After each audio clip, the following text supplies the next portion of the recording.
When we started Lord of the Rings: The Third Age, it was important to be able to quickly prototype and iterate on what the battle system was going to be.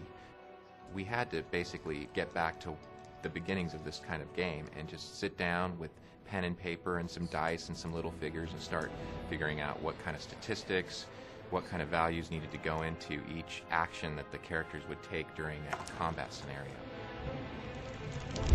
In order to kind of move forward with the encounters, we needed to create a generic location that the designers could use to set up ideas. So we created something that we call our Battle Arena Test Level, which is essentially just a very generic kind of area that the designers can go in, place down characters, and try out different formations and combinations of enemies to see if it was fun.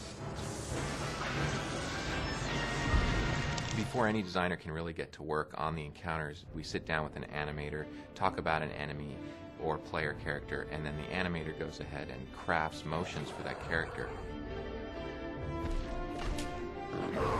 The designer will then take those animations and begin to do choreography with them.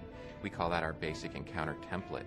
Basically, the designer will sit down within the Battle Arena Test Level and start trying out different positions for the enemies and for the player characters in order to create something compelling and interesting for the player.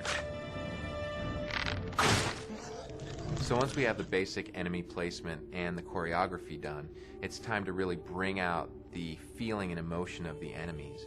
We take an encounter and begin to infuse it with all of the special abilities that the characters may have. So here you can see the Berserker exhibiting one of his special attacks, which is the Berserker Rage attack. In order to capture the essence of Helm's Deep, as you know from the films, there are waves and waves and waves of Uruk-hai kind of assaulting the keep. So one of our encounters, we needed to make sure that we kind of brought that to life. So we created these ladders, which are in effect spawners. And when the ladders come up, enemies will actually come up over the wall and fight the characters. So we layered in that movie element as a piece of gameplay, as you can see in the footage here. For me, as a game player, when I think of fun, I think of having to try different tactics, having to really try hard to defeat a scenario. And I think our game is going to have a lot of those challenges for the player. There's a lot of times where you're going to need to try out various different strategies in order to overcome an encounter. And I think that that really lends to replayability and adds a layer of difficulty to the game that people are going to enjoy.